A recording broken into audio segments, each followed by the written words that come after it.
Dia tidak selalu mengedepankan mujizat, tapi dia selalu mengedepankan pertobatan, perubahan, ketekunan dalam berdoa dan beriman kepada Tuhan, dan juga hidup di dalam Kristus. Ini yang harus mulai kita perhatikan. Lalu bagaimana cara Allah secara praktis melakukan mujizatnya? Ada banyak cara-cara yang Anda lakukan dalam melakukan mujizat. Yang pertama melalui tangan. Artinya apa? Menumpangkan tangan. Contoh Yesus menumpangkan tangannya kepada orang sakit dalam Lukas pasal 4 ayat 40. Orang itu pun sembuh. Yang kedua, Yesus menumpangkan tangannya pada perempuan yang kerasukan roh jahat, yang menyebabkan si wanita ini mengalami kebungkukan selama 18 tahun. Tapi waktu Yesus menumpangkan tangannya, orang ini pun sembuh dan pulih dari kebungkukan yang sudah 18 tahun. Yang ketiga, Paulus menumpangkan tangannya pada ayah Filipus, pada ayah Publius, supaya sembuh. Dan akhirnya pun dia sembuh. Dicatat dalam Kisah Para Rasul 28 ayat 7 sampai 8. Tuhan berkata, dengan kuasa penumpangan tangan diberikan kepada murid-murid, maka murid-murid itu dimampukan mengusir setan-setan. Markus pasal 16 ayat 18. Menumpangkan tangan. Tapi perlu saya ingatkan, tidak hanya sekedar menumpangkan tangan. Kalau hanya saja menumpangkan tanpa pertobatan, tanpa perubahan, tanpa iman, omong kosong. Penumpangan tangan itu akan efektif dan produktif. Menyatakan kasih kuasa dan mujizat Tuhan terjadi lewat pelayanan kita kepada orang lain. Kalau kita sendiri juga sudah sungguh-sungguh bertobat, berubah, dan hidup dipimpin oleh Roh. Seorang hamba Tuhan besar, seorang pendeta besar.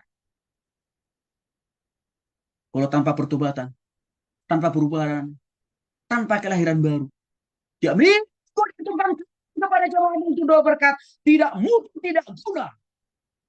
Kalau pendetanya belum sungguh-sungguh bertobat.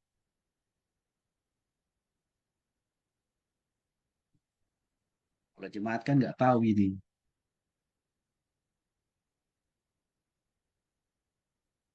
Bahwa perlu ada syarat hidup benar, hidup bertobat bagi hamba Tuhan supaya tangannya diurapi Tuhan menjadi saluran memberkati orang lain. Jemaat kan nggak tahu. Tapi kalau sesama hamba Tuhan pasti tahu. Karena saya banyak menemukan. Udah hidup pendetanya belum bertobat. Tukang selingkuh, tukang berzina. Dengan gagahnya masih angkat tangan dia untuk menyampaikan, membawakan doa berkat. Itu bullshit di hadapan Tuhan. Itu tidak menyalurkan berkat Tuhan bagi jemaat. Maka catatan penting bagi kita hamba Tuhan. Jangan sembrono angkat tangan. Atau menumpahkan tangan. Jangan salah-salah.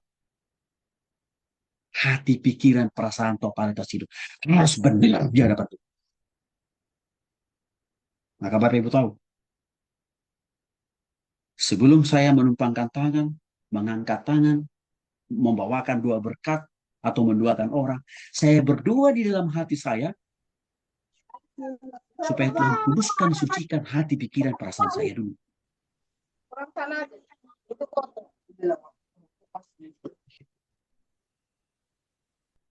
Karena nggak gunanya kita angkat tangan pagi, siang, malam memberkati jemaat, tapi kita sendiri sebagai penyalur berkat, tidak benar hidup kita di hadapan. Tumpang tangan yang kamu puasa itu. Tumpang tangan yang dipakai oleh para rasul, oleh Yesus, itu karena clear and clean totalitas hidupnya.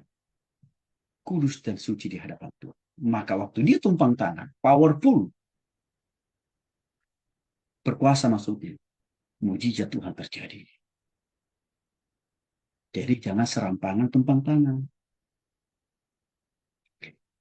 Jadi Bapak Ibu, boleh nggak kita mendoakan orang supaya pulih, sembuh, atau mengalami mujizat lewat tumpang tangan? Boleh, tapi pastikan hidup kita sebenarnya juga.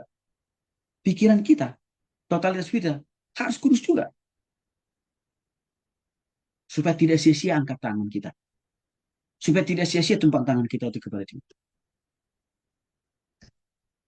Yang kedua, cara yang Allah lakukan dalam melakukan mujizatnya dengan menyentuh. Contoh, Yesus menyentuh orang kusta yang mengalami sakit kusta. Dan orang itu pun sembuh. Lukas pasal 5 ayat 13 mencatat. Yang kedua, Yesus menyentuh mata dua orang buta. Dia memegang mata dua orang buta itu loh. Akhirnya orang itu pun melihat. Matius 9 ayat 29, Matius 20 ayat 34 menjelaskan itu. Bapak Ibu, tentu harus saya ingatkan. Jangan hanya sekedar menyentuh. Tapi nggak ada pertobatan. Di dalam diri si orang yang menyentuh. Atau dalam diri yang Tuhan. Harus beres juga lah. Hati pikiran dan perasaan kita di hadapan Tuhan. Supaya waktu kita menyentuh orang yang sakit bisa sembuh. Ini perlu dipahami juga. Ya berikutnya, memegang tangan orang yang sakit. Boleh. Tuhan memegang tangan anak perempuan Yairus. Sehingga apa? Anak ini bangkit kembali dari kematian. Lukas pasal 8 ayat 54 sampai 55 menjelaskan itu. Yang kedua, Yesus memegang tangan mertua Petrus yang demam dan sembuh. Sehingga dia sembuh dari demam. Markus pasal 1 ayat 30 sampai 31. Petrus lagi memegang tangan orang lumpuh dan mengangkatnya. Orang lumpuh ini pun akhirnya sembuh dan dia bisa berjalan. Tapi perlu saya ingatkan, ini bukan hanya sekedar sembarangan memegang tangan orang sakit. Tapi pastikan kita pelayannya, hamba Tuhan ini. Hati pikiran kita harus beres di hadapan Tuhan. Maka kuasa Tuhan, mujizat Tuhan, powerful bekerja lewat kita, lewat pelayanan kita, lewat tangan kita, lewat sentuhan kita, lewat penumpangan tangan.